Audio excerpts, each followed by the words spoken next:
Welcome to the September edition of the Patch Tuesday Support Group, a safe place to talk about patching and cry into our beverages of choices.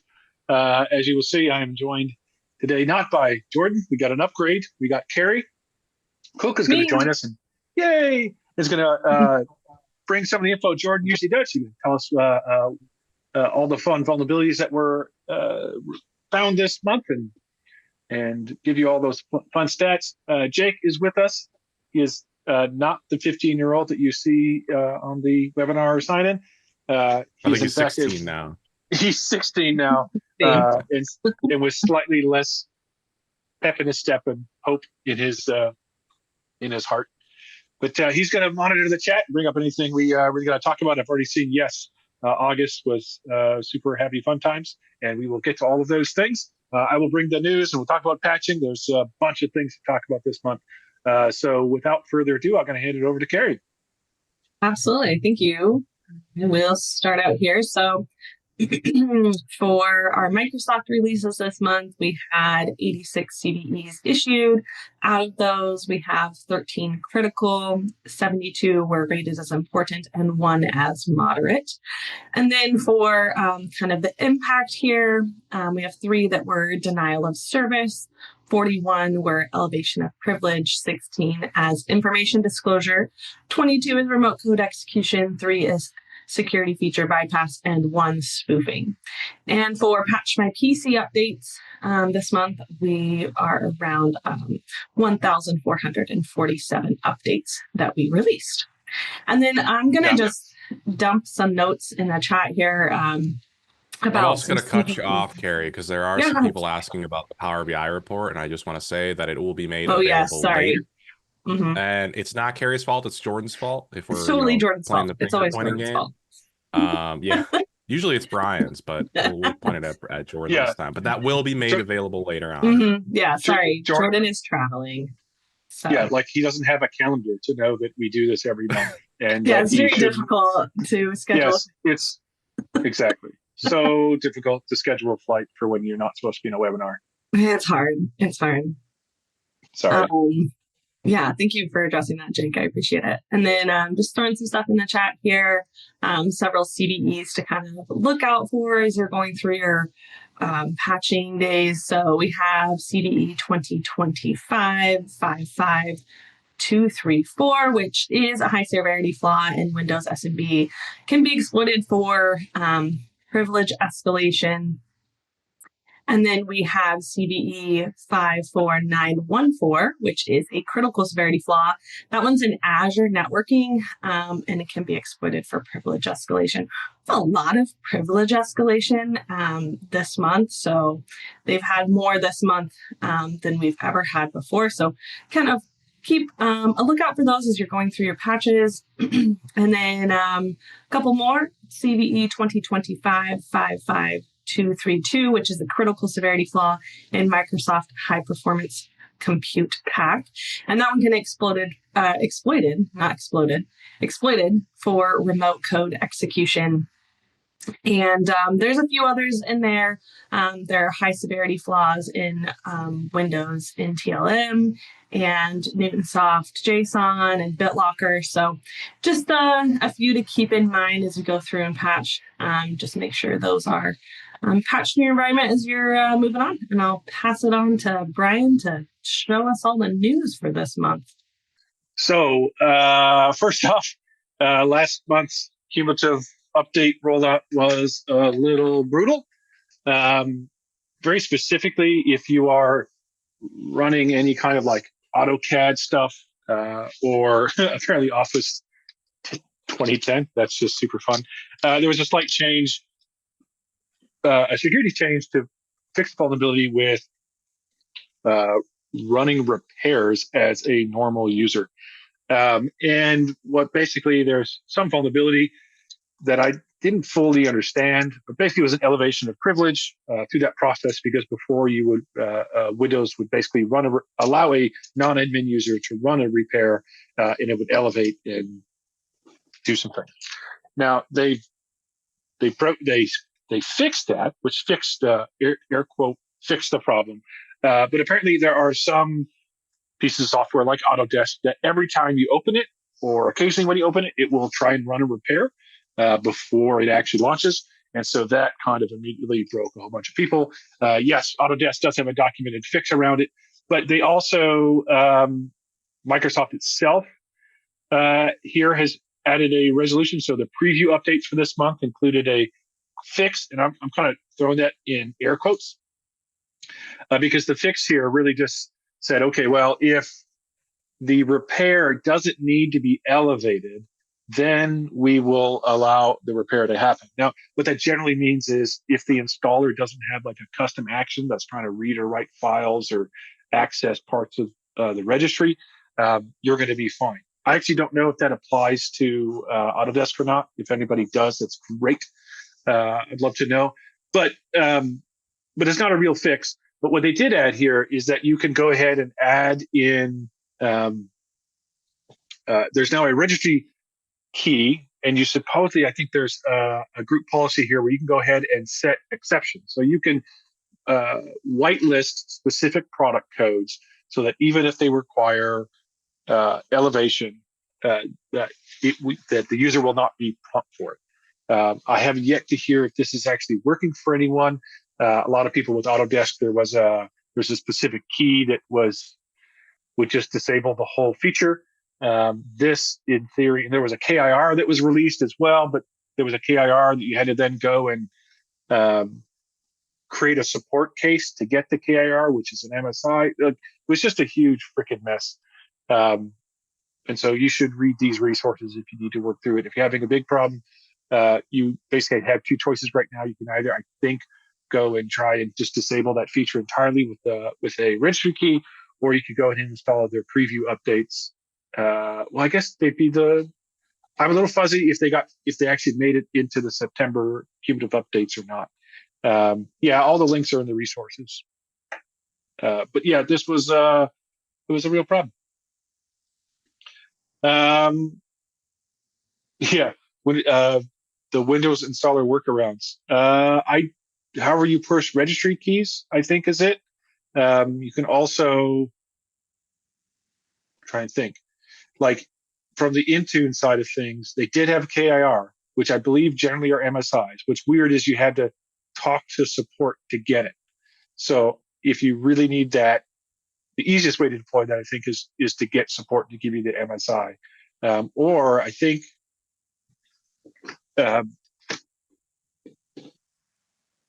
or you have some way of just scripting the registry keys yourself, which doesn't really exist natively, I think, in Intune. Okay, so moving along from that, we can be interesting later if we have Q&A to see how people have solved that and what success they've had. But moving into some super fun security things, if you are using Fortinet's FortiSeam, hopefully you are aware that it had a pretty bad vulnerability there, like 9.8 critical kind of stuff. So go ahead and take a look. If you're running their latest version, 7.4, you're fine. But some of your earlier versions, make sure you go and get those updated. Same deal if you're using Cisco Firewall Management Center. Base 10.0, like it literally doesn't get worse than this. So this only impacts you if you were using Radius for authentication to their web UI / or trying to get into it via SSH. So if you're not using Radius, you're fine. If you are, though, holy crap, you want to go check this out and make sure that you get that fixed. Also, Apple released some updates for iOS 18 and iPadOS 18.6. It's not that bad of a vulnerability. It's like an 8.8, not great. So, here's the list of things that are impacted. Make sure you go ahead. If you have any iPads or in your environment, or your personal one or in your environment, make sure you go ahead and get those updated. I included this one mostly for the lulz. If you ever wanted to go full office space and thought, okay, well, I could take down the network on my way out and then go to a beach and have big grains of salt. Maybe not. So basically, this is a software developer. They mentioned Chinese national. I don't know that actually has any relevancy here. This wasn't like an external person. This was a legal citizen in the USA that was working, got fired, and was pissed off. And on his way out, he left a love note. And now he's doing 4 years in federal prison. So just a reminder, just a fun little read. If you have Docker Desktop kicking around, there was a CVE here that doesn't look too crazy to me. It is given a 9.3, but basically somebody could create a malicious container, and that would allow them to basically jailbreak out of Docker Desktop, create new containers, and ultimately get access to the host. So if you have Docker Desktop out there, go ahead and make sure that you push out the latest version, 4.44.3, and make sure that you're not vulnerable there. Citrix, just your kind of monthly reminder that Citrix has a new vulnerability that you're going to go ahead and patch.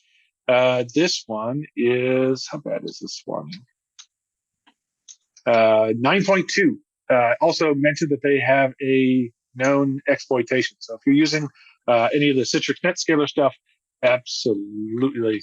Yeah, Doug, I didn't want to say that whole Office Space quote. I do like my job.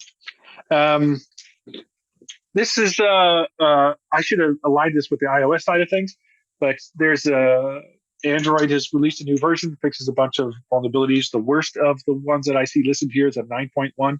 I never really know what to do with Android because it's not like you can just go update it. Your phone is going to, I'm mostly thinking phones here. You're sort of at the whim of wherever your phone manufacturer is and whether they consume this update, but just be aware it's out there and look for updates. Another one that I included for the lulz, it's just kind of funny. You could buy Kids for Your Toys, and they have some like Chinese component that basically phones in and tells them exactly what geolocates where that toy is. I actually think it sounds like a feature, not a bug. Kind of makes me want to go out and buy one of these and give it to my kid, throw it in the car, and be like, I'm not tracking you, I'm tracking the toy. We've talked about routers before. If you use a TP-Link router, you're not going to be using these, I don't think, for business, but we're a bunch of nerds on here. You might have these in your house.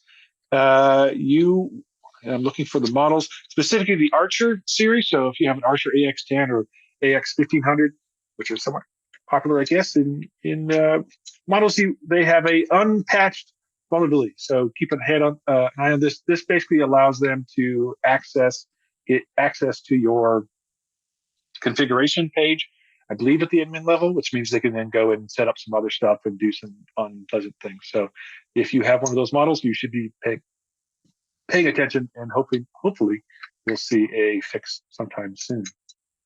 I included this one really just for this singular line. Undetected malware campaign using SVG files that impersonated the Colombian justice system. I mean, wow.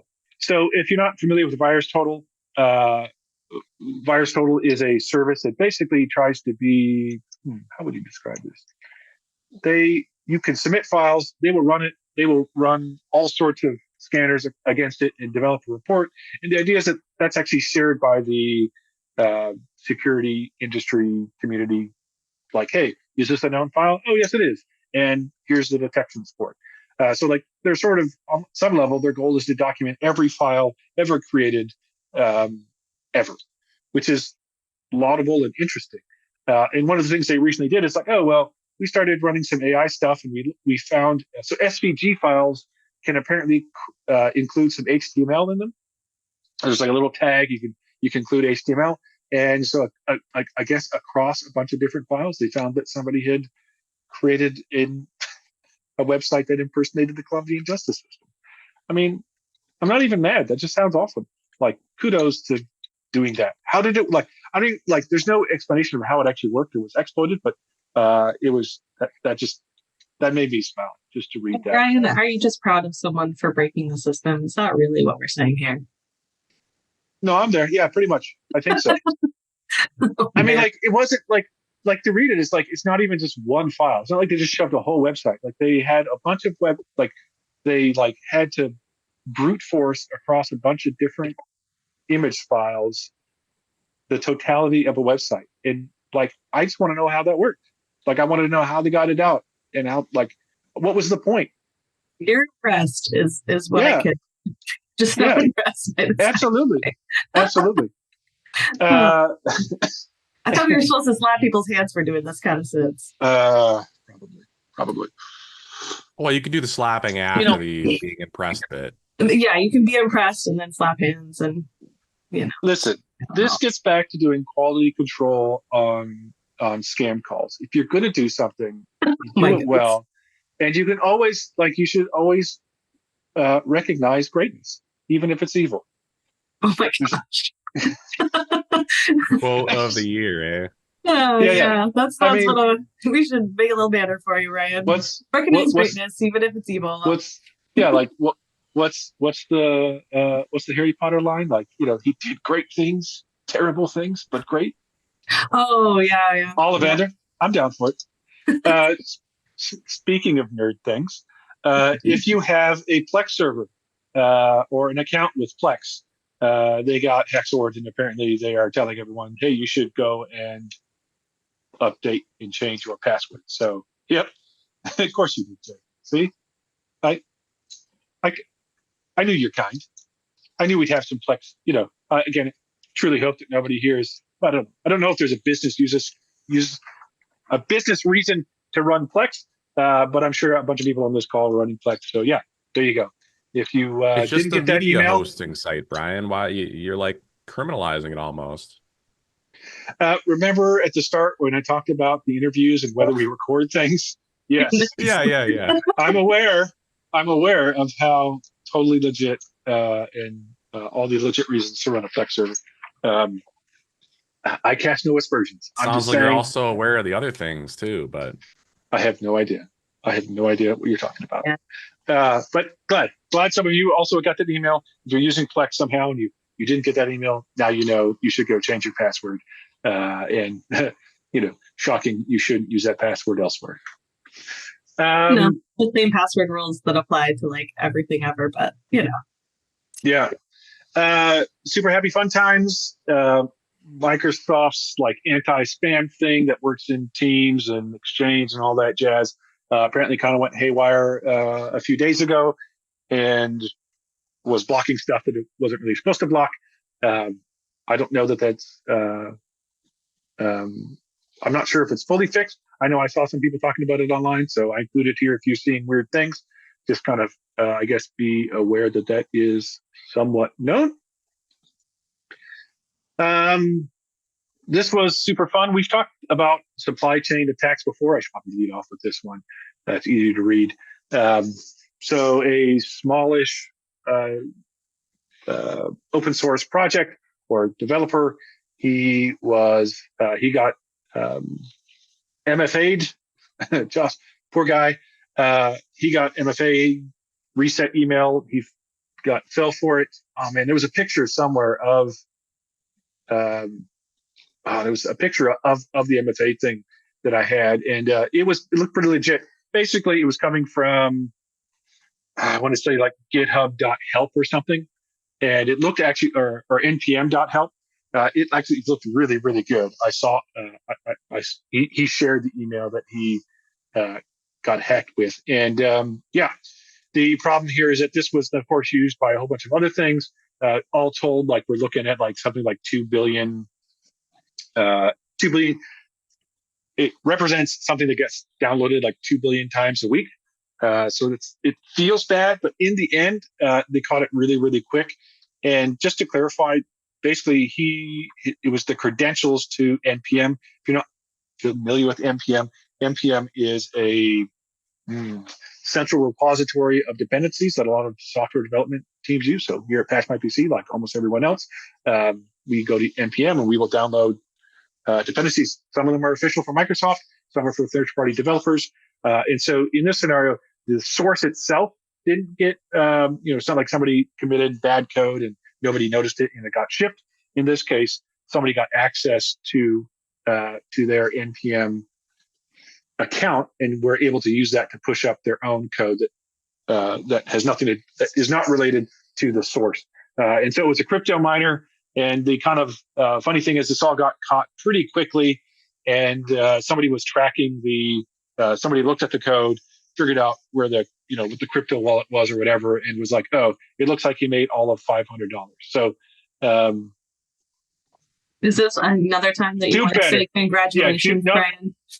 No, dude, if you hex over somebody who's got 2 billion downloads a week and all you get out of it is $500, that's a do better scenario. Okay, Carrie, so you're not impressed with this one? I'm not at all. I'm not at all. You should have gotten more money. For 2 billion downloads? Yeah, I do think so. Try harder. Do better. This is the quality assurance. He would have gotten a bad review, not talked to. Absolutely. Thanks, Chris. So the Microsoft Store. I do it every day, Chris. I do it every day. It's hard not to, really, is what Jake is saying. Yeah. So I didn't delve into this too much. I don't know if there's any enterprise control of this, but if you have people using the Microsoft Store, the users are now able to pause the automatic updates. They're limited to just doing it for 5 weeks. But if you are relying on the Microsoft Store, this is probably something worth looking in and making sure whether or not we allow that. Now, I know a lot of companies just completely disable the store, so you go figure that out. But just be aware that that's a new experience rolling out to people. Getting into more Microsoft news. So they keep talking about Microsoft Windows backup for organizations. Yeah, I've heard somewhat mixed reviews. Our very own Rudy has gone and written a whole blog on this, kind of arguing that it's a previous functionality with the rename. If you're using known folder redirections and putting everything in OneDrive, all this actually is kind of nice. And he's got a nice list of here's the things it's going to do, and here's the things it's not going to do, right? It's still not moving your apps over. Still not, for the most part, going to manage your passwords and all of that stuff. So it sounds a little bit better or different. Like you say Windows backup, and that backup tends to mean a thing. Here's all of the stuff you're doing, and it's really not that. It's kind of helpful for moving between devices, so it kind of feels a little like a version of user state migration that we used to all be familiar with. So it's like enterprise state roaming, known folder move, and like the Intune world nowadays, I'd say. Yeah, exactly. But it's, you can see here, it's doing some stuff better, but still not doing all the stuff that you might think of in terms of backup. It's just like when you say what Rudy kind of took issue with, and I kind of agree, right? It's just like, it's not a backup. A backup kind of like saying the word backup would suggest that it's a point in time you can restore to a point in time. And the reality is that's not really what this is. That doesn't mean it's not useful and it's not worth looking at. But just if you come into this thinking, oh, this is like a way I can back up all of my machines in the cloud. No, not really. That's not quite what it is. Moving along, we have a blog on this. Do I have another resource? I forget. But yes, I did. Is that the one? Nope. I'll throw this up here. But if you have any Team Power Automate webhooks, just be aware that, I don't know, that's the Patch My PC one. That they are changing the URLs, I believe. And so you need to make sure you change yours by November, is what I'm told. Well, that wasn't. Okay. So if you have built webhooks around Teams and Power Automate, you want to go ahead and just double check this, make sure that it's still going to work. They've changed, as I understand it, they've changed the URLs, and so you need to go in and fix it. If you're a Patch My PC customer, I believe this impacts you, which is why we were sort of all over it. Similar along the same lines, go ahead and they are making some changes to Intune's front end. So, sorry, specifically some of the Intune APIs. They I don't know what the heck Azure front door is, but apparently they're going to go through the Azure front door, which sounds reasonable. But it just means some of the endpoints your devices are going to reach out to vis-a-vis Intune will change. And probably this is fine, but if you have a particularly ratcheted down small whitelist set of URLs you allow people to get to, if you are denied by default, you probably need to go in and take a look at that again.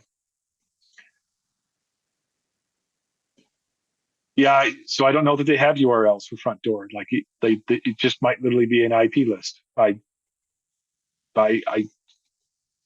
didn't dig that fast, that deep, to be perfectly honest there, Alex.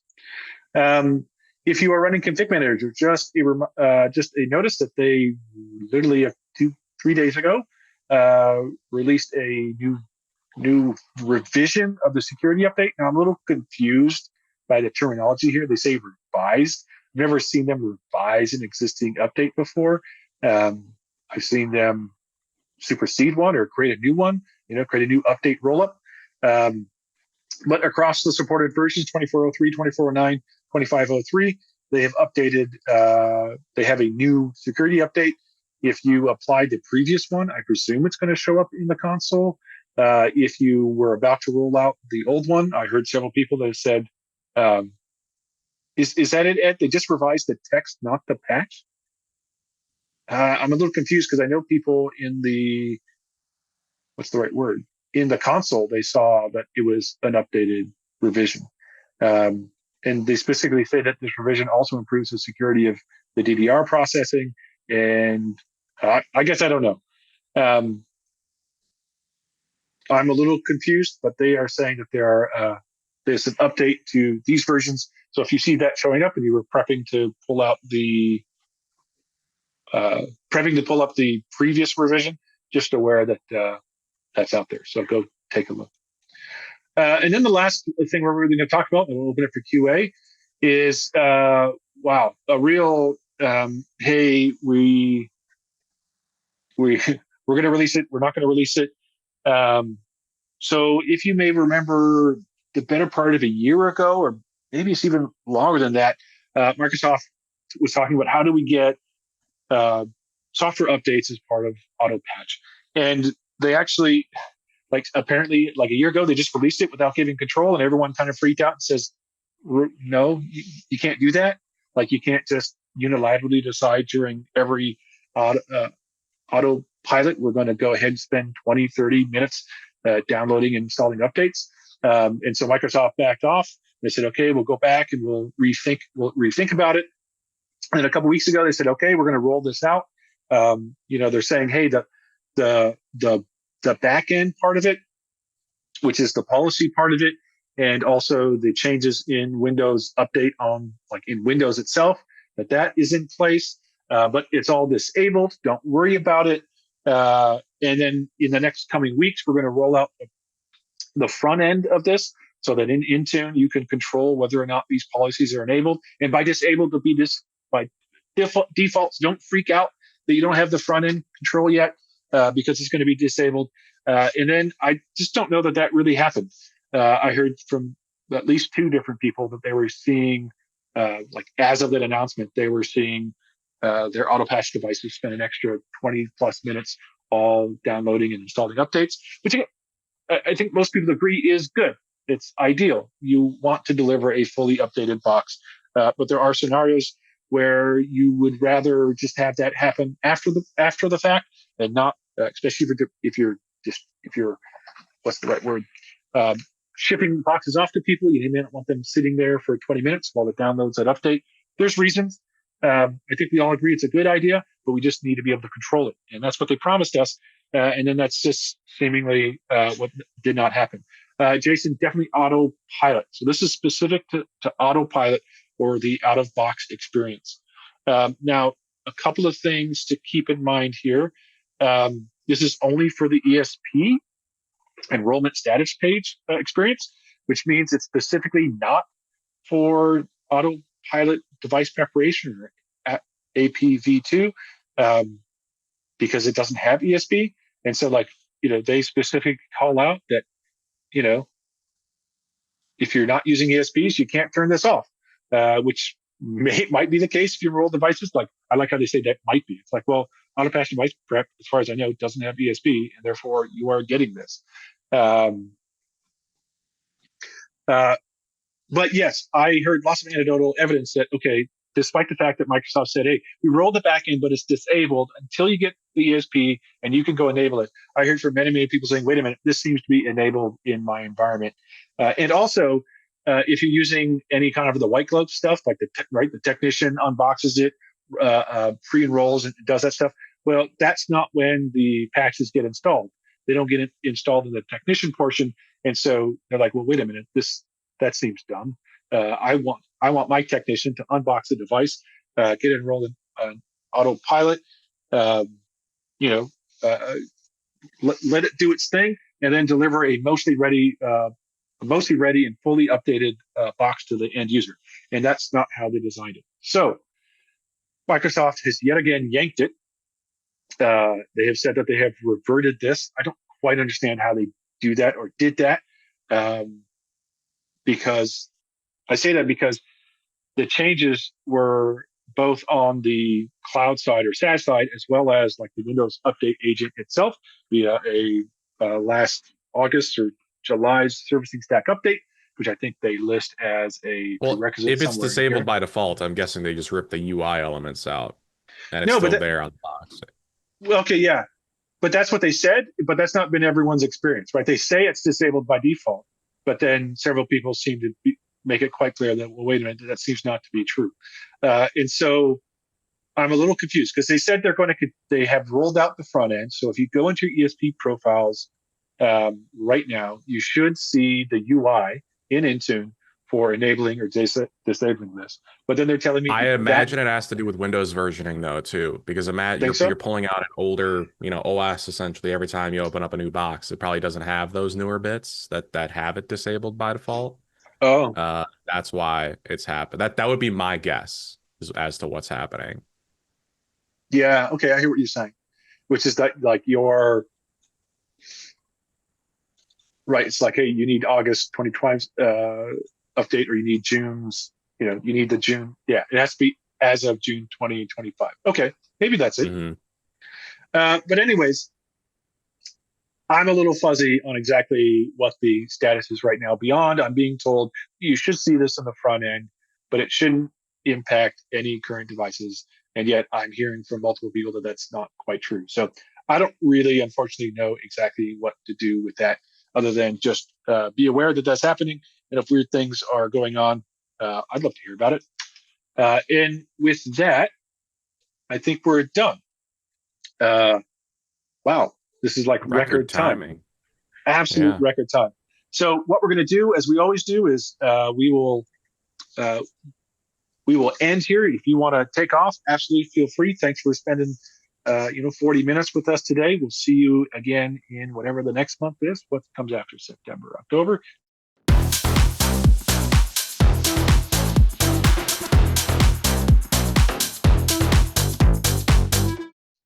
There's got to be like two of the worst jobs on the face of the planet. One, the second worst is like having to review abuse material for Facebook, and then the absolute worst is reviewing customer calls for quality. I feel like it would be a mix of the customer calls though, where there's also like those companies that do like the scam calling for like the elderly and like yeah. I feel like that's probably a little higher. Do you think they're doing quality assurance on those cars? Like, I don't think you scammed that woman quite enough. I think she was. I feel like they're doing it for training purposes for sure. I think she was. I think you could have billed her for more.